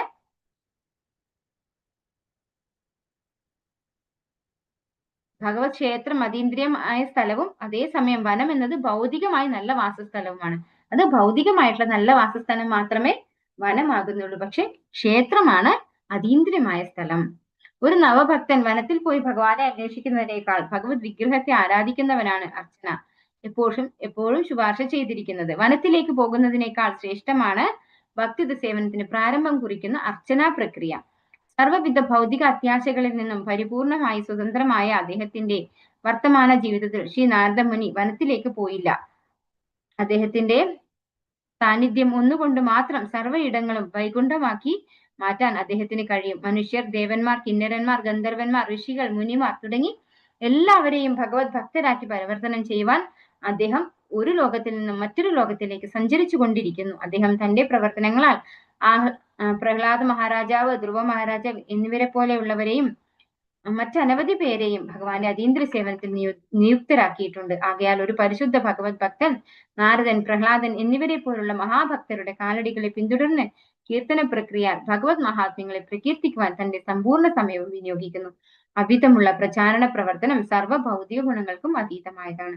അപ്പൊ ഇവിടെ പ്രഭാതത്തിൽ പറഞ്ഞു തരാണ്, നാരദ ബ്രഹ്മർഷി ഇപ്പോ ഉള്ള ശരീരം ഏത് ശരീരമാണ്? അതീന്ദ്രിയ ശരീരമാണ് അല്ലെ. ഭഗവത് ധാമത്തിൽ പോകുന്ന ശരീരമാണ്. അതീന്ദ്രിയ ശരീരത്തില് ഇരിക്കുന്ന നാരദ ബ്രഹ്മർഷി കാട്ടിൽ പോയിട്ട് തപസ് ചെയ്യുന്നില്ല. എന്താ ചെയ്യുന്നത്? ഓരോ പിന്നെ സ്ഥലങ്ങൾ അല്ലെ ഓരോ ഗ്രഹങ്ങളിലും പോയി അവിടെ ഉള്ളവരെയൊക്കെ ഭക്തന്മാരാക്കി മാറ്റുകയാണ് ചെയ്യുന്നത്. ഒരിക്കലും കാട്ടിൽ പോയിട്ട് തപസ് ചെയ്യോ ഭഗവാനെ പ്രാർത്ഥിക്കുകയോ ചെയ്യുന്നില്ല. അപ്പൊ അത് ഒരു രണ്ടാം തരം ആയിട്ടാണ് പറയുന്നത്. നമുക്ക് ഏറ്റവും ബെസ്റ്റ് എന്താണ്? ഭഗവാന്റെ അർച്ചന. നമ്മള് ഭഗവാനെ വിഗ്രഹം വെച്ച് ആരാധന ചെയ്യുക, ഭഗവാന്റെ സേവനത്തിൽ ഏർപ്പെടാം. അതുപോലെ അമ്പലങ്ങള്, ഭഗവാന്റെ ഭക്തിയിൽ നമുക്ക് ഏർപ്പെടാൻ സാധിക്കുന്ന തരത്തിലുള്ള അമ്പലങ്ങളിൽ പോയി സത്സംഗം ഉണ്ടാകുമ്പോൾ നമുക്ക് ഭക്തിയിൽ കൂടുതൽ ഉയരാൻ സാധിക്കുന്നു. അതാ പറയുന്നത്. അല്ലാണ്ട് വനം എന്ന് പറയുന്നത് എന്തായിട്ടാ പറയുന്നത്? ഭൗതികമായിട്ടൊരു നല്ല വാസസ്ഥാനം മാത്രമാണ്. പക്ഷെ അമ്പലം എന്ന് പറയുന്നത്, ക്ഷേത്രം എന്ന് പറയുന്നത് അതീന്ദ്രിയമായ സ്ഥലവുമാണെന്ന് പറഞ്ഞു തരുന്നു. പ്രകൃത്യയദർശിതം രൂപം ഏതത് കാമായ തേന ഖാം മത്കാമശനകൈ സാധു സർവാൻ മുഞ്ചതി ഹൃച്ഛയാൻ. വിവർത്തനം ഭാവാർത്ഥം എസി ഭക്തി വേദാന്ത സംശയ പ്രഭാതിച്ച്. അല്ലയോ പുണ്യാത്മൻ, അങ്ങ് ഒരിക്കൽ മാത്രമേ എന്റെ സ്വരൂപത്തെ ദർശിച്ചുള്ളൂ. അത് എനിക്ക് വേണ്ടിയുള്ള താങ്കളുടെ അഭിലാഷത്തെ വർദ്ധിപ്പിക്കുവാൻ വേണ്ടി മാത്രമാണ്. എന്തെന്നാൽ എത്രയധികം താങ്കൾ എനിക്ക് വേണ്ടി ആശിക്കുന്നുവോ അത്രയും താങ്കൾ സർവ്വ ഭൗതിക ആഗ്രഹങ്ങളിൽ നിന്നും സ്വതന്ത്രനാകും. അപ്പൊ ഇതിനൊരു എക്സാമ്പിൾ പറയുകയാണെങ്കിൽ, ഒരു മുട്ടായി അല്ലെ, കുട്ടികൾക്ക് നമ്മള് മുട്ടായി വാങ്ങിക്കൊടുക്കും അല്ലെ, മിഠായി. അപ്പൊ ആ മിഠായിയുടെ ടേസ്റ്റ് എന്താണെന്ന് അറിയാതെ കുട്ടികൾ മിഠായിക്ക് വേണ്ടി വാശി പിടിക്കുമോ? ഇല്ല അല്ലെ. അതിന്റെ ടേസ്റ്റ് അറിഞ്ഞു കഴിഞ്ഞാലാണ് അവർ ശരിക്കും വാശി പിടിക്കുക. അതുപോലെ ഭഗവാനെ ആദ്യം കാണിച്ചു കൊടുത്തു ഭഗവാൻ നാരദ ബ്രഹ്മർഷിക്ക്. അപ്പൊ ഇനി ഈ രൂപം കാണണമെങ്കിൽ എന്ത് വേണം? അത്രയധികം നമ്മള് എത്രമാത്രം ആഗ്രഹിച്ച് അത്രയും പ്രയത്നിക്കണം അല്ലെ. അതാണ് ഇവിടെ പറയുന്നത്. അങ്ങ് ഒരിക്കൽ മാത്രമേ എന്റെ സ്വരൂപത്തെ ദർശിച്ചുള്ളൂ. അത് എനിക്ക് വേണ്ടിയുള്ള താങ്കളുടെ അഭിലാഷത്തെ വർദ്ധിപ്പിക്കുവാൻ വേണ്ടി മാത്രമാണ്. അപ്പൊ ഭഗവാനെ കണ്ടു കഴിയുമ്പോൾ ഇനിയും കാണാനുള്ള ഒരു ആസക്തി ഉണ്ടാവും. എന്തെന്നാൽ എത്രയധികം താങ്കൾ എനിക്ക് വേണ്ടി ആശിക്കുന്നുവോ അത്രയും താങ്കൾ സർവ്വ ഭൗതിക ആഗ്രഹങ്ങളിൽ നിന്നും സ്വതന്ത്രനാകും. അപ്പൊ അതുകൊണ്ടാണ് നമ്മൾ ഭഗവാനെ ആഗ്രഹിക്കുമ്പോൾ തന്നെ ഭഗവാൻ പ്രത്യക്ഷനാവാത്തത്. അല്ലെങ്കിൽ ഒരിക്കൽ പ്രത്യക്ഷനായി അപ്രത്യക്ഷനായി. അപ്പൊ എന്താ പറയുന്നത്? ഭഗവാനെ കുറിച്ച് നിരന്തരം സ്മരിച്ചുകൊണ്ടേ ഇനിയും കാണണം എന്ന് വിചാരിച്ചിട്ട് അതിനനുസരിച്ചുള്ള പ്രവൃത്തി, ഭഗവാനെ എങ്ങനെയാണ് സന്തോഷിപ്പിക്കുക അതിനനുസരിച്ചുള്ള പ്രവൃത്തി നമ്മൾ ചെയ്തുകൊണ്ടിരിക്കുമ്പോൾ നമ്മുടെ എല്ലാ ഭൗതിക മാലിന്യങ്ങളും നമ്മളിൽ നിന്ന് ഇല്ലാണ്ടാവുകയാണ് ചെയ്യുക. ഭഗവാനെ കുറിച്ച് സ്മരിക്കും തോറും നമ്മുടെ ഭൗതികമായിട്ടുള്ള എല്ലാ മാലിന്യങ്ങളും ഇല്ലാണ്ടാകുന്നു. അവർക്കും ഈസി ഭക്തി വേദാന്ത സംശയ പ്രപാതിച്ചേ. ജീവാത്മാവിന് ആഗ്രഹശൂന്യനായിരിക്കുക അസാധ്യമാണ്. അവൻ നിർജീവമായ ശീലയല്ല. കർമ്മോത്സുകത, ചിന്ത, മനോവികാരം, ഇച്ഛാശക്തി എന്നിവയൊക്കെ അവൻ ഉണ്ടാവുക തന്നെ ചെയ്യും. എന്നാൽ എപ്പോൾ അവൻ ഭൗതികമായി ചിന്തിക്കുകയും വികാരം കൊള്ളുകയും ആഗ്രഹിക്കുകയും ചെയ്യുന്നുവോ അപ്പോൾ ബന്ധനത്തിലായി തീരുന്നു. നേർവിപരീതമായി എപ്പോൾ ഭഗവത് സേവനത്തിനായി ചിന്തിക്കുകയും വികാരം കൊള്ളുകയും ആഗ്രഹിക്കുകയും ചെയ്യുന്നുവോ അപ്പോൾ അവൻ ക്രമേണ സർവ്വവിധ ബന്ധനങ്ങളിൽ നിന്നും സ്വതന്ത്രനാക്കുന്നു. അപ്പൊ പ്രഭാതർ എന്താ നമുക്ക് പറഞ്ഞിരുന്നത്? ഒരു ജീവാത്മാവ് എന്ന് പറയുന്നത് അത് എപ്പോഴും എന്താണ്? ക്രിയാത്മകമാണ്. അതിനൊരിക്കലും ഒന്നും ചെയ്യാണ്ടിരിക്കാൻ ഭഗവത്ഗീതയിൽ ഭഗവാൻ പറഞ്ഞിട്ടുണ്ട്. ഒന്നും ചെയ്യാണ്ടിരിക്കുക എന്ന് പറയുന്നത് ഇമ്പോസിബിൾ ആയിട്ടുള്ള കാര്യമാണ്. ഒന്നുമില്ലെങ്കിൽ ആവശ്യമില്ലാത്ത എന്തെങ്കിലും ചിന്തിച്ചുകൊണ്ടിരിക്കും അല്ലെ. അതാ ഇവിടെ പറയുന്നത്. കർമ്മോത്സുകത, ചിന്ത, മനോവികാരം, ഇച്ഛാശക്തി ഇവയൊക്കെ നിശ്ചയമായിട്ടും ഉണ്ടാവുക തന്നെ ചെയ്യും. പക്ഷെ എന്താ പറയുന്നത് ഇവിടെ? ഭഗവാനെ സ്മരിച്ചു കൊണ്ടിരുന്നാലേ എന്താ സംഭവിക്കുക? നമ്മുടെ എല്ലാം പ്യൂരിഫൈ ചെയ്യും. ഇത് പറയുന്നുണ്ടല്ലോ ഭക്തിസാമത സിന്ധുവിൽ, ഓർമ്മയുണ്ടോ ആർക്കെങ്കിലും? ഋഷികേശ ഓർമ്മയുണ്ടോ? ഋഷികേശ സേവനം ഭക്തി രുചി. അതിന്റെ ആദ്യത്തെ വരി എന്തായിരുന്നു? ഞാൻ മറന്നുപോയി. നേർവിപരീതമായി എപ്പോൾ ഭഗവത് സേവനത്തിലായി ചിന്തിക്കുകയും വികാരം കൊള്ളുകയും ആഗ്രഹിക്കുകയും ചെയ്യുന്നുവോ അപ്പോൾ അവൻ ക്രമേണ സർവ്വവിധ ബന്ധനങ്ങളിൽ നിന്നും സ്വതന്ത്രനാക്കുന്നു. അപ്പോൾ നമ്മൾ ഭഗവാന്റെ സേവനം ചെയ്യാനെന്ന് ആഗ്രഹിക്കുമ്പോൾ ഭൗതികമായ ബന്ധനങ്ങളിൽ നിന്നൊക്കെ നമ്മൾ മുക്തനാകുന്നു. ഭഗവാന്റെ അതീന്ദ്രിയ പ്രേമയുത സേവനത്തിൽ ഒരുവൻ എത്രയധികം വ്യാപൃതനാകുന്നുവോ അത്രയധികം അതിനായുള്ള അതിയായ ആഗ്രഹവും അവൻ ആർജിക്കുന്നു. ഭഗവത് സേവനത്തിന്റെ അതീന്ദ്രിയ സ്വഭാവമാണത്. ഭൗതിക സേവനം കാലക്രമേണ മടുപ്പുളവാക്കും. എന്നാൽ ആത്മീയമായ ഭഗവത് സേവനത്തിന് മടുപ്പോ അവസാനമോ ഇല്ല. അതീന്ദ്രിയമായ ഭഗവത് പ്രേമയുത സേവനത്തിനുള്ള അത്യാശയെ അധികരിച്ചു കൊണ്ടേയിരിക്കാം. എന്നാലും അതിൽ മടുപ്പോ അവസാനമോ കണ്ടെത്താൻ കഴിയുകയില്ല. അപ്പൊ ഭൗതികമായ ഏതൊന്നിനും എന്തുണ്ട്? മടുപ്പുണ്ട് അല്ലെ. പക്ഷെ ആത്മീയമായതിന് എന്തില്ല? മടുപ്പില്ല. ഭഗവാന്റെ കാര്യങ്ങൾ ചെയ്യുമ്പോൾ അല്ലെങ്കിൽ ഭക്തി, അത് നമുക്ക് തന്നെ എല്ലാവർക്കും ഒരുവിധം മനസ്സിലായിട്ടുണ്ടാവും അല്ലെ. നമ്മൾ നാമം ജപിക്കുമ്പോൾ സ്വതവേ നമ്മൾ ബാക്കി എന്തെങ്കിലും ഒരു കാര്യമാണ്, ഒരു പുസ്തകം വായിക്കുകയാണ്, അല്ലെങ്കിൽ ഏതെങ്കിലും ഒരു പാട്ട് പാടാന്ന് വിചാരിച്ചോളൂ. കേൾക്കാൻ നല്ല രസമുള്ള പാട്ടായിരിക്കും. നമ്മൾ എപ്പോഴും പാടിക്കൊണ്ടിരിക്കും. ഒരു ഘട്ടം വരുമ്പോൾ എന്താണ്? അത് മടുപ്പ് വരും നമുക്കല്ലേ. മതിയായി, അത് കേട്ട് മതിയായി. എല്ലാവരും പറയുകയും ചെയ്യും അല്ലെ, എപ്പോഴും കേട്ട് മടുത്തു എന്ന് പറയും. പക്ഷെ ഭഗവാന്റെ നാമം എന്താണ്? ഒരിക്കലും മടുക്കാത്തതാണ് അല്ലെ. എത്ര ജപിച്ചാലും നമുക്ക് നാളെ രാവിലെ ആയ ഒട്ടനെ നമുക്ക് ജപിക്കാനുള്ള ആ ഒരു സന്തോഷമുണ്ട്. കാരണം എല്ലാവർക്കും ഉറങ്ങാൻ ഇഷ്ടമാണ്. ആ ഉറക്ക് പോലും ബ്രേക്ക് ചെയ്തിട്ടാണ് നമ്മൾ നാമം ജപിക്കുന്നത്. അപ്പൊ ഭഗവാന്റെ കാര്യങ്ങൾ ചെയ്യുമ്പോൾ, ഭക്തിത്വ സേവനം ചെയ്യുമ്പോൾ അതിന് മടുപ്പില്ല. തീവ്രമായ ഭഗവത് സേവനത്താൽ ഒരുവനെ ഭഗവത് സാന്നിധ്യത്തെ അതീന്ദ്രിയമായി അനുഭവിച്ചറിയാം. ഭഗവത് സേവനവും ഭഗവത് സ്വരൂപവും അഭിന്നമാകിയാൽ ഭഗവാനെ ദർശിക്കുക എന്നാൽ ഭഗവത് സേവനത്തിൽ വ്യാപൃതനായി തീരുക എന്നർത്ഥം. ആത്മാർത്ഥ ഭക്തൻ ആത്മാർത്ഥമായ ഭഗവത് സേവനം തുടർന്നുകൊണ്ടേയിരിക്കണം. എവിടെ എപ്രകാരം ഭഗവത് സേവനം നിർവഹിക്കണം എന്നുള്ള ഉചിത മാർഗനിർദ്ദേശം ഭഗവാൻ പ്രദാനം ചെയ്യും. നാരദന് യാതൊരു ഭൗതിക അഭിലാഷവും ഇല്ലായിരുന്നു. എങ്കിൽ തന്നെയും ഭഗവാന് വേണ്ടിയുള്ള അദ്ദേഹത്തിന്റെ തീക്ഷ്ണമായ ആഗ്രഹത്തെ വർദ്ധിപ്പിക്കാനായി അദ്ദേഹത്തെ അപ്രകാരം ഉപദേശിക്കുകയുണ്ടായി. അപ്പോ എവിടെയായിരുന്നാലും നമ്മൾ എന്ത് ചെയ്യണം? ഭഗവാനെ സേവനം ചെയ്തുകൊണ്ടേയിരിക്കണം. എവിടെയാണ്, എങ്ങനെ, എന്ത് ചെയ്യണം എന്നതിനുള്ള ഇൻസ്ട്രക്ഷൻ ഭഗവാൻ തന്നെ നമുക്ക് തരും. ഭഗവത്ഗീതയിൽ ഭഗവാൻ അത് പറയുന്നുണ്ടല്ലേ? ദദാമി ബുദ്ധിയോഗം തം യേന മാമുപയാന്തിതേ.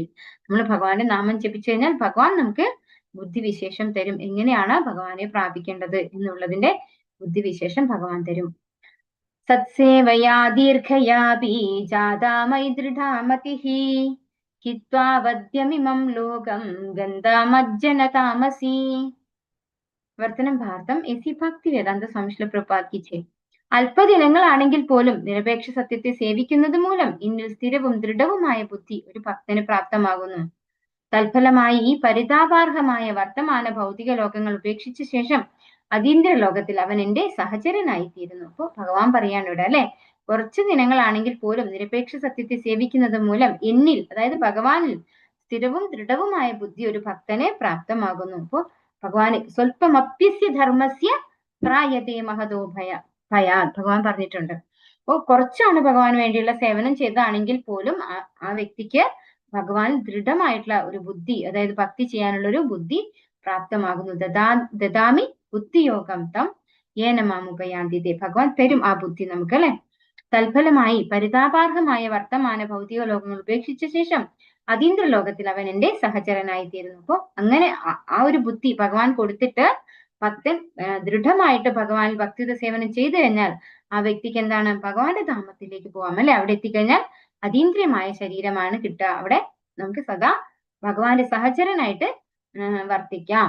ഭാവാർത്ഥം ഇസി ഭക്തി വേദാന്ത സ്വാമി ശ്രീല പ്രഭുപാദ് കി ജയ്. ഭഗവാനും നവഭക്തനും മധ്യേ സുതാര്യ മാധ്യമമായി വർത്തിക്കുന്ന പ്രാമാണികനായ ആധ്യാത്മിക ഗുരുവിന്റെ മാർഗനിർദ്ദേശത്തിന് വിധേയമായി പരമദിവ്യോത്തമ പുരുഷന് സേവനം സമർപ്പിക്കുകയാണ് നിരപേക്ഷ സത്യത്തെ സേവിക്കുക എന്നതുകൊണ്ട് അർത്ഥമാക്കുന്നത്. അപ്പൊ നിരപേക്ഷ സത്യം എന്ന് പറഞ്ഞു കഴിഞ്ഞാൽ രൂപമില്ലാത്ത ഭഗവാൻ എന്നല്ല അർത്ഥം. എന്താണ് പറയുന്നത്? ആധ്യാത്മിക ഗുരുവിന്റെ നിർദ്ദേശപ്രകാരം നമ്മൾ ഭഗവാന് സേവനം അർപ്പിക്കുക എന്നതാണ് നിരപേക്ഷ സത്യത്തെ സേവിക്കുക എന്നുകൊണ്ട് മനസ്സിലാക്കി തരുന്നത്.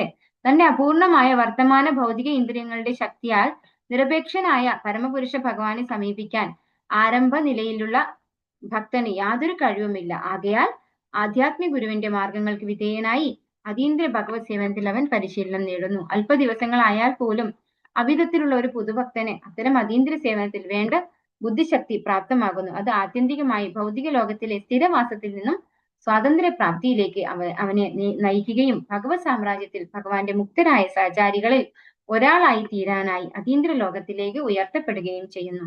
അപ്പോ ഇവിടെ നമുക്ക് മനസ്സിലാക്കി തരുന്നത് ഈ ഭൗതിക ലോകത്ത് നമ്മൾ എല്ലാവരും എന്താണ്? ബദ്ധജീവാത്മാക്കളാണ് അല്ലെ.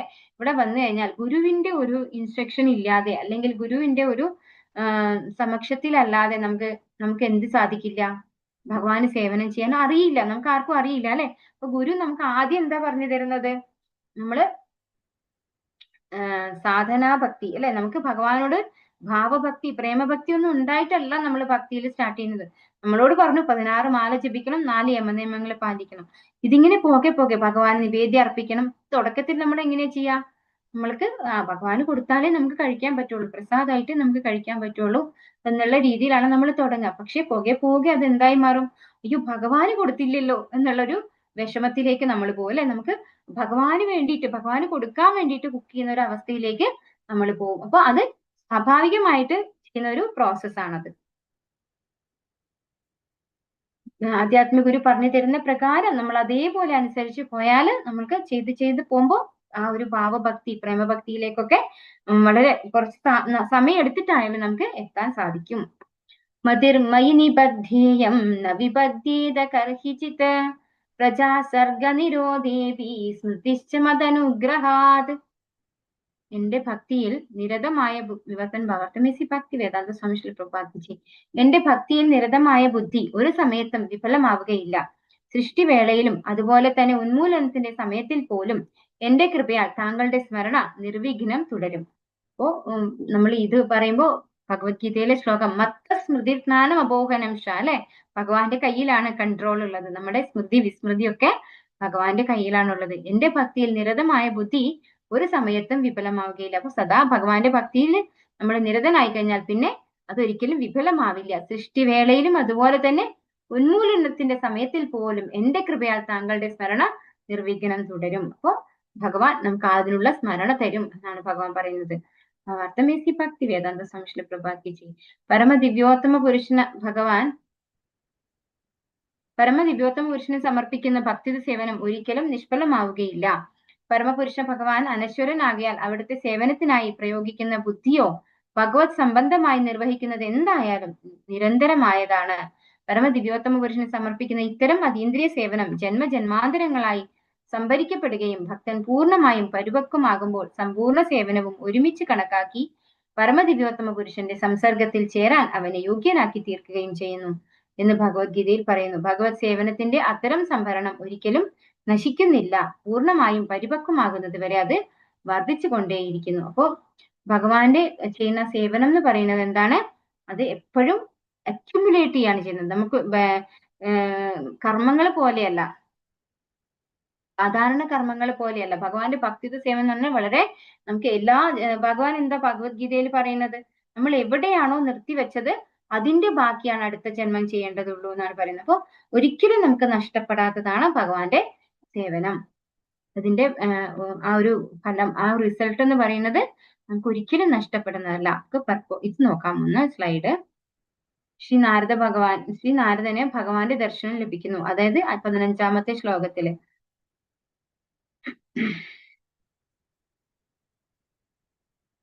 സ്വന്തം മനോരഥത്തിനനുസരിച്ച് ഒരാൾ ധ്യാനത്തിൽ ഏർപ്പെടരുത്. ആധികാരിക സ്രോതസ്സുകളായ ശാസ്ത്രങ്ങളിൽ നിന്നും പ്രാമാണികനായ ആധ്യാത്മിക ഗുരുവാകുന്ന സുതാര്യ മാധ്യമത്തിലൂടെയും പരിശീലനം സിദ്ധിച്ച തന്റെ ബുദ്ധിയുടെ ശരിയായ ഉപയോഗത്തിലൂടെയും എല്ലാ ജീവാത്മാക്കളുടെയും ഉള്ളിൽ നിവസിക്കുന്ന പരമാത്മാവിനെ ധ്യാനിക്കുന്നതിന് ഒരുവൻ പൂർണ്ണമായ അറിവ് നേടിയിരിക്കണം. അപ്പൊ നമ്മൾ നമ്മുടെ ഇഷ്ടപ്രകാരമല്ല ധ്യാനം ചെയ്യേണ്ടത്, ഗുരു പറഞ്ഞു തരുന്ന പ്രകാരമാണ്. പ്രവിഷ്ടകർണരസന സ്വാനാം ഭാവസരൂരുഹം ദുനോതി ശമലം കൃഷ്ണഃ സലിലസ്യ യഥാ ശരത്. പരമാത്മാവായ ഭഗവാൻ ശ്രീകൃഷ്ണന്റെ ശബ്ദാവതാരമായ ശ്രീമദ് ഭാഗവതം ആത്മസാക്ഷാത്കാരം സിദ്ധിച്ച ഭക്തന്റെ ഹൃദയത്തിനുള്ളിൽ പ്രവേശിക്കുകയും അവിടുത്തെ പ്രേമബന്ധത്താൽ തീർത്ത താമരപ്പൂവിൽ ഉപവിഷ്ടനാവുകയും അങ്ങനെ കാമം, ക്രോധം, ലോഭം, മോഹം ഇത്യാദി ഭൗതിക സംസർഗ ധൂളികളെ പവിത്രീകരിക്കുകയും ചെയ്യുന്നു. അപ്രകാരം ചെളി നിറഞ്ഞ ജലാശയത്തിനുമേൽ പതിക്കുന്ന അഥവാ ചെളി നിറഞ്ഞ ജലാശയത്തെ കഴുകി വൃത്തിയാക്കുന്ന ശരത്കാല വർഷം പോലെ അത് പ്രവർത്തിക്കുന്നു. ശ്രീമദ് ഭാഗവതം 2:8-5. അപ്പൊ 2-ാമത്തെ സ്കന്ധം 8ാമത്തെ അധ്യായം 5ാമത്തെ ശ്ലോകമാണ് നമ്മളിപ്പോ ഇവിടെ വായിച്ചത്. അപ്പൊ ഇതിന്റെ അർത്ഥം എന്താണ്?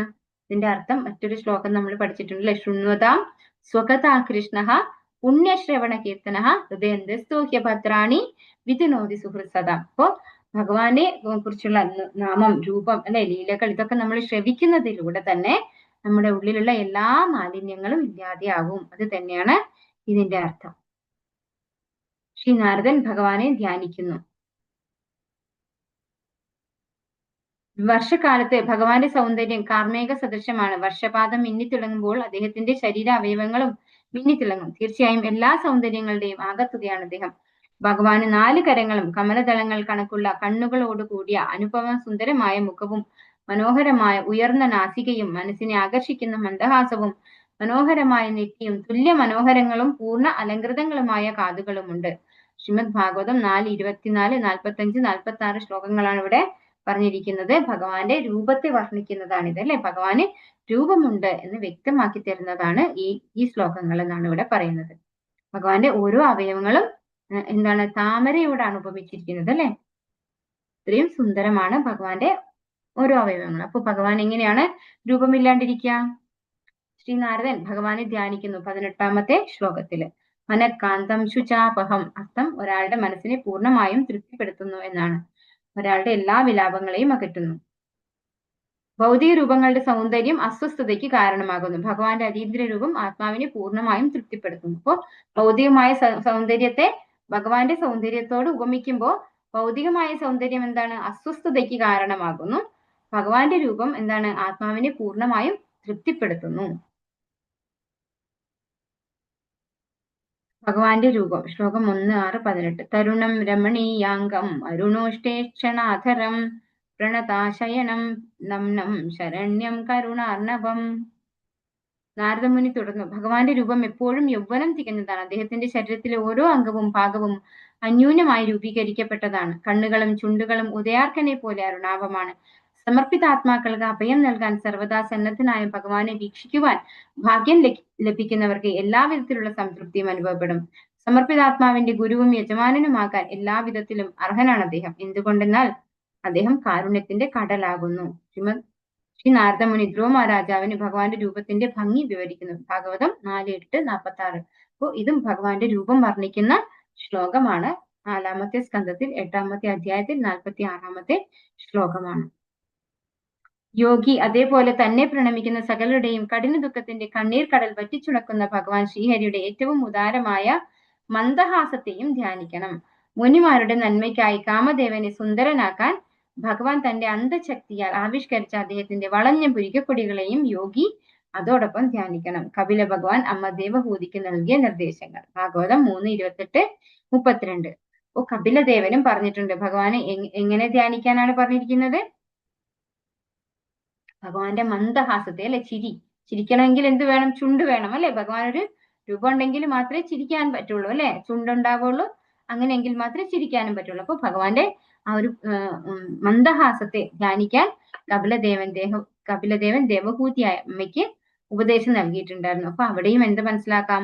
ഭഗവാന് രൂപമുണ്ട് എന്ന് മനസ്സിലാക്കാം.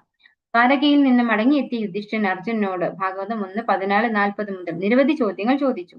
ഭഗവാൻ കൃഷ്ണൻ ഭൂമിയിലെ തന്റെ ലീലകൾ അവസാനിപ്പിച്ച വാർത്ത കേട്ട് പാണ്ഡവർ വടക്കോട്ട് പോകുന്നു. എന്താണ് ഇവിടെ എന്നറിയില്ല. കൃഷ്ണനുമായി കൂട്ടുകെട്ട് അനുഭവിച്ച ഒരു ഭക്തന് വേർപാട് വളരെ വേദനാജനകമാണ്. അതുകൊണ്ടാണ്, അതായത് നാരദ ബ്രഹ്മർഷിക്ക് വിരഹ ദുഃഖം അവിടെ അനുഭവപ്പെട്ടു എന്ന് പറഞ്ഞല്ലേ. അപ്പൊ ഭഗവാൻ തന്റെ ലീലകൾ അവസാനിച്ചു പോയപ്പോ പാണ്ഡവരും എന്താണ് തങ്ങളുടെ എല്ലാം ഉപേക്ഷിച്ചിട്ട്, അതായത് രാജ്യം ആർക്ക് കൊടുത്തു? കൊച്ചുമകനായിട്ടുള്ള പരീക്ഷിത് മഹാരാജാവിനെ ഏൽപ്പിച്ചിട്ട് പാണ്ഡവരൊക്കെ വിരമിക്കുന്നുണ്ട്. അപ്പൊ ഭഗവാനോടുള്ള ആ ഒരു വിരഹം അത്രയും താങ്ങാൻ പറ്റാത്തതാണെന്നാണ് അവിടെ ഉദാഹരണം പറയുന്നത്. സ്ത്രീകൾ, ശൂദ്രർ, ശൈലാടർ, ശബരർ ഇത്യാദി പാപജീവിതം നയിക്കുന്നവർക്കിടയിലുള്ള സമർപ്പിതാത്മാക്കൾ ആയിട്ടുള്ളവർക്ക് പോലും, പക്ഷി മൃഗാദികൾക്ക് പോലും പരിശുദ്ധ ഭഗവത് ഭക്തർക്ക് സമർപ്പണം ചെയ്തും ഭക്തി സേവനത്തിൽ അവരുടെ പാത പിന്തുടർന്നും മായാശക്തിയുടെ ബന്ധനത്തിൽ നിന്ന് മുക്തരായി തീരാനും ഭഗവത് ശാസ്ത്രത്തെ കുറിച്ച് അറിയാനും കഴിയും.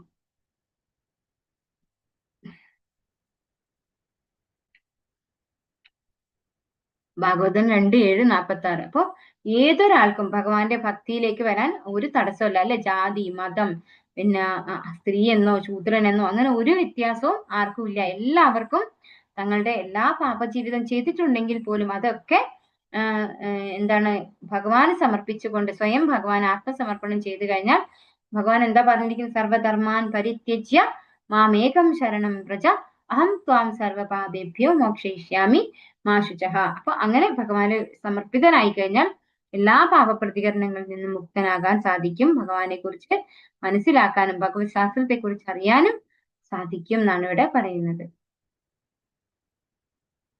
ഭഗവാനെ കാണാനുള്ള നാരദന്റെ ശ്രമങ്ങൾ പരാജയപ്പെട്ടതിന് ഗ്രൂപ്പ് ആക്ടിവിറ്റി എന്നത് വേണ്ട.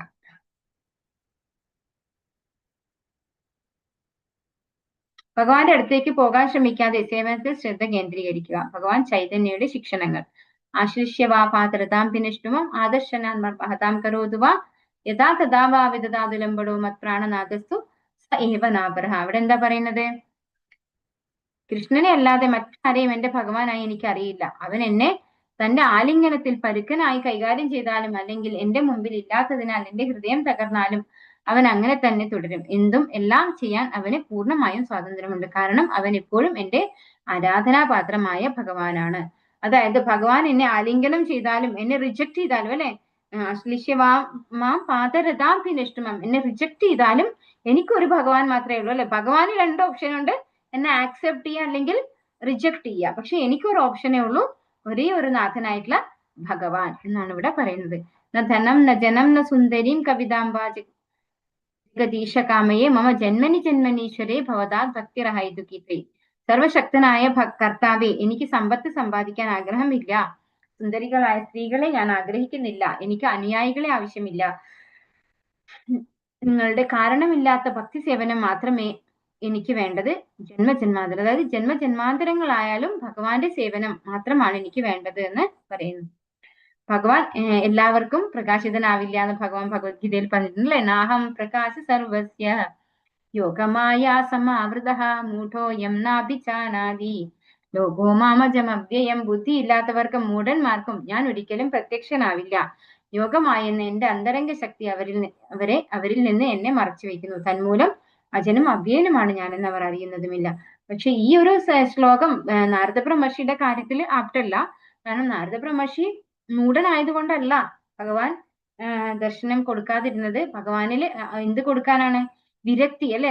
എന്താണ് ഗോപികമാരൊക്കെ അനുഭവിച്ചതുപോലുള്ള ഒരു വിരഹ ദുഃഖം കൊടുക്കാൻ വേണ്ടിയിട്ടാണ് നാരദ ബ്രഹ്മർഷിയിൽ നിന്ന് കാണാതാക്കിയത്. പിന്നെ നാരദ ബ്രഹ്മർഷി അത്രയും ആഗ്രഹത്തോടെ, തീവ്രമായ ആഗ്രഹത്തോടെ കൂടുതൽ ഭഗവാനോട് ഭക്തി സേവനത്തിൽ ഏർപ്പെടും. അപ്പോ ഭഗവാൻ പൂർണ്ണമായിട്ട് ഭഗവാന് കൊടുക്കാൻ തയ്യാറായിക്കൊണ്ടാണ്. അപ്പൊ ഇവിടെ പറയുന്ന ഈ നാഹം പ്രകാശ് സർവസ്യ പറയുന്നത് ഒട്ടും ഭക്തി ചെയ്യാത്ത ആളുകൾക്ക് ഭഗവാനെ പറ്റി ഒന്നും അറിയാൻ പറ്റില്ല എന്നുള്ളതാണ്. മായാ ജവനിക ചന്നം മജ്ഞാതോക്ഷമവ്യം ന ലക്ഷ്യസേ മൂഢദൃശ നടോ നാട്യധരോ യഥ. ഇത് കുന്തിസ്തുതിയിലുള്ളതാണ്. ഭാഗവതം 1:8-19. പരിമിതമായ ഇന്ദ്രിയ ദൃഷ്ടിയുടെ പരിധിക്ക് അതീതനാകിയാൽ മായയുടെ യവനികയാൽ മറയ്ക്കപ്പെട്ട നിത്യ അവ്യയ ഘടകമാണ് അങ്ങ്. കഥാപാത്രമായി വേഷം ധരിച്ച നടനെ വേർതിരിച്ചറിയാനാകാത്തതുപോലെ അങ്ങ് മൂഢനിരീക്ഷകന് അദൃശ്യനാകുന്നു. അപ്പൊ ഒരാള് നാടക നടൻ എന്ന പോലെയാണ് ഭഗവാൻ എന്നാണ് പറയുന്നത്. അപ്പോ അതെ, കഥാപാത്രമായി വേഷം ധരിച്ച നടനെ വേർതിരിച്ചറിയാനാകാത്തതുപോലെ അങ്ങ് മൂഢനിരീക്ഷകർക്ക് അദൃശ്യനാകുന്നു. ബാക്കി നമുക്ക് അടുത്ത ക്ലാസ്സിൽ നോക്കാം. കുറച്ച് സമയം അധികമായി പോയി. ഹരികൃഷ്ണ വാഞ്ചാ കൽപതരുഭ്യശ്ച കൃപാ സിന്ധുഭ്യവ ച പതിതാനാം പാവനേഭ്യോ वैष्णवेभ्यो नमो नमः. अनंत कोटि वैष्णव वृंद की जय, श्री प्रभुपाद की जय, गुरु महाराज की जय, निताय गौर प्रेमानंदे. हरि हरि बोल. हरे कृष्णा. सर्वम श्री कृष्णार्पणमस्तु. ഹരേ കൃഷ്ണ മാതാജി. അറ്റൻഡൻസ് ഇടാത്തവരുണ്ട്. അറ്റൻഡൻസ് ഇട്ടിട്ടില്ലേ? എല്ലാവരും 10 മിനിറ്റിനുള്ളിൽ ഇട്ടിരുന്നു.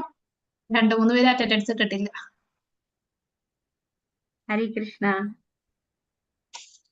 എല്ലാവരും അറ്റൻഡൻസ് ഇടാത്തവരിടണം.